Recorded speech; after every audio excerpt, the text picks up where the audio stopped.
guys, welcome back. Today what we're going to be talking about is Logic of English Foundations B. I want to give you a quick review. We just finished this program and I just want to kind of share with you a little bit about what I liked about it. So I've already done a video doing a review of Logic of English Foundations A, and I'll link to that because that talks a lot about why I chose this program and kind of some of the more in-depth stuff about those decisions. But spoiler alert, I still love Logic of English. I loved Foundations A. I have loved Foundations B. I am completely blown away with how much my son has learned.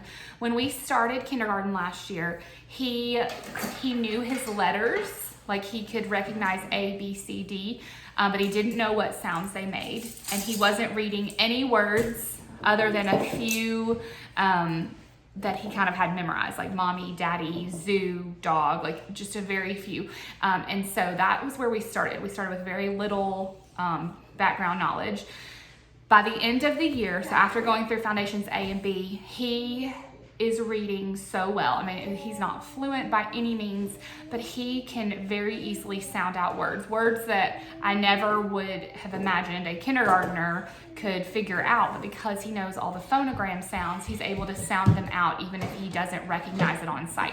So it's incredible, and I have just been thrilled with how well he has done. Okay, so in Foundations A, we learn all of the letters of the alphabet, the phonogram sounds that they make.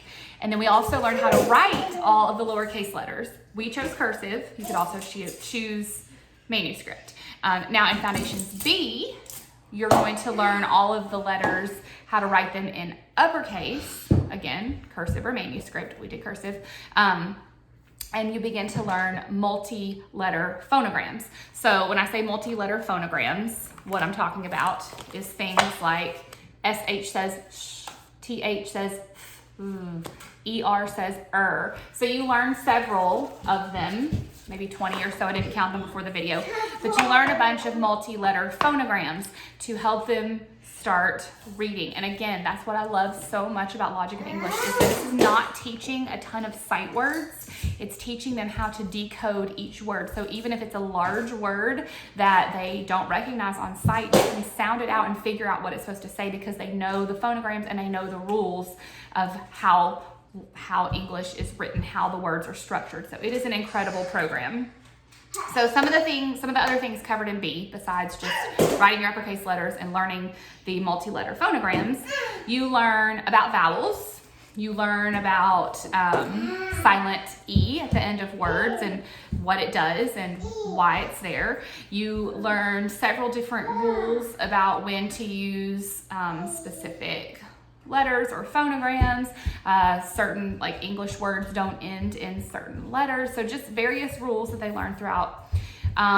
There's some information about sentence structure, so capitalizing the beginning of a sentence, punctuation, quotation marks, that kind of stuff. Learn things like what's an author, what's an illustrator, so things about reading and books. And then there's also reading comprehension that begins to be added in there. So making sure they not only can they decode the words and read it, but do they understand what they are reading. So that's kind of the scope of Foundations B. So when we ended A, he was sounding out words like dog and bed and cat and just small words. By the end of B, he was reading these little readers that come with B, quite a bit of text, and he could read all of this by the end of B. It was amazing. I'll show you one of the workbook pages. You know, this was one where they were reading a sentence, and so Jack has the ball, he runs down the court, he throws the ball to Zach. So then they would find Jack and they would draw a line from Jack to Zach because that's who threw the ball. Then they would read the next sentence to figure out who they threw the ball to. So reading a lot of words and then also figuring out like what does that mean. So it was amazing. Of course, there's lots of games. Again, that was something that drew me to level A, and again was something that I loved in level B. So there was bingo, tic-tac-toe, scavenger hunts. There's this one particular game called Fox in the Hen House that carries over multiple lessons, where you start learning it, or you start doing it with some of your words that you're practicing in one lesson, and then the next lesson you add more words to it and some more rules to the game, and it builds on itself until you have this whole container of words that you're practicing as you play. Very cool. So like I mentioned before, Logic of English does not have sight words. They don't teach sight words. They teach how to decode the words. But what they do work on at the end of B is what they call high frequency words. So these are words that they know your child is going to encounter a lot. So they don't teach them by sight. They wait until your child knows how to decode them before they teach them. But then you practice them a lot so that they don't have to sit and decode them every single time. They start to recognize those words. So there are a bunch of high frequency words that over the course of the program, you add more and you add more and you practice them.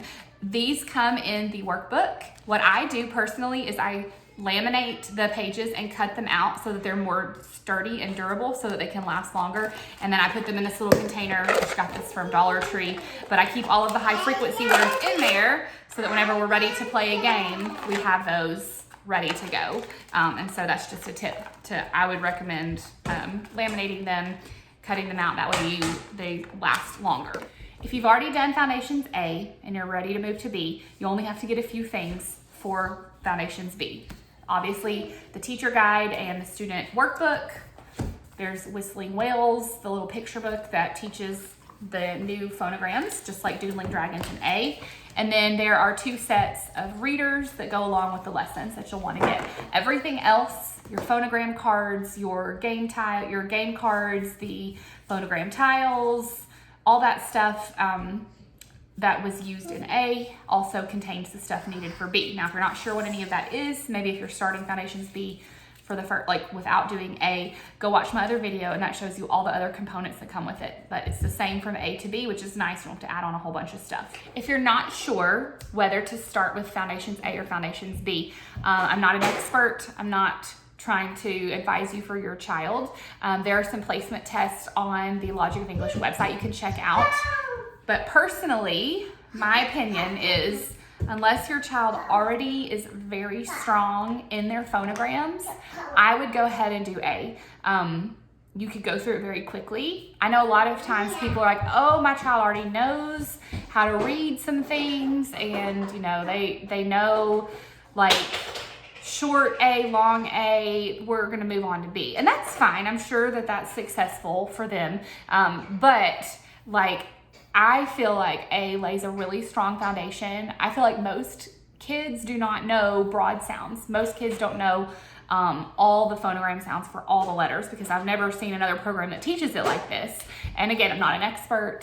I haven't used other programs, but I just feel like A lays a really good, strong foundation. Plus, if you're wanting to learn cursive, A teaches all of the lowercase cursive letters. So it's a really good place to start. But I do know a lot of people skip A and go straight into B. So personal preference, do that placement test. But if you're watching this video wanting to see a review for B and you're not sure about A, at least go back and watch my video on Foundations A to see kind of what's included and decide if maybe you want to start there and just quickly go through A to make sure your child has that foundation laid, because a lot of that, Foundations B builds on A. And so if they don't know some of that stuff, then they're going to B and be, in my opinion, probably confused. So that's just my 2 cents. I don't know your child. I don't know what they already know, but I would definitely recommend at least looking at A first before skipping on to B. So, all right. I think that's everything. I hope that was helpful. I'm going to flip the camera around and show you just like an example lesson like I did with A, so you can kind of see what the inside of it is. We are starting C here in a few weeks when we start school, and I am incredibly excited. As far as how long this took us to get through, it's just like A in that it's 40 lessons long plus a handful of like assessment lessons. So if your child is going through it quickly, you could go through it in 40 days. We took at least 2 days per lesson. We were able to go through A fairly easily. B, we needed to slow down. The lessons got a little bit longer. They were more involved. I showed you one of these readers. These took, sometimes we would just do the reader one day, and that would be it for the lesson, because he could read it, but it took him a while to sound it out. So we slowed it down. We still were able to easily get done with it by the end of our school year. So it took half the school year for us, but it definitely took more than 1 day per lesson in order to not spend a really long time on it. And for kindergarten, I don't want to spend a long time on it. So for us, half a year for A, half a year for B, that was perfect. All right, so I'm gonna flip the camera around and I'm gonna show you just a quick example of a lesson from B, just so you can kind of see what it looks like. I did an example lesson from A in my last video, so you can see that as well, and just kind of see what does it look like inside. All right, so here's an example lesson. This is lesson 68, so getting close to the end of the book. Here it tells you what skills you're learning, what materials you need for the lesson. Starts off with handwriting. Writing an uppercase Z teaches them how to do that, and has them practice in their workbook, practice writing the letter Z. Talks a little bit about how to connect cursive letters, like starting with an uppercase cursive letter, how do you connect it to the rest of the word. There are some games to practice the phonograms they've already learned. Then they're going to play vowel bingo, which is here. Okay, so play that in the workbook, practicing their vowel, short, long, and broad sounds. Then it has you do a spelling mystery game, which we did not cut these out, but you were instructed to cut these out, hide them around the room. We didn't do the hiding part, but we did go over those words. Then there's spelling analysis, where you have them write these words on their whiteboard. Then practicing your high frequency words using the fox and the hen house game. Those words would have been in your workbook, kind of similar to this page, but I go ahead and I pull those out, laminate them, and cut them out and store them in this container. So all our high frequency words are in this container. So I would get that out. We would play fox in the hen house, and then you have a reader, Cole and his bike. So then your child is going to go through and read this. And then they're also supposed to create an additional story at the end. And that's the end of lesson 68. All right, and that's it. So there's a look inside Foundations B, my quick review. I hope that that was helpful as you are picking a language arts curriculum for your child. Highly recommend Logic of English. It has been amazing for us, and I hope you love it as much as I do.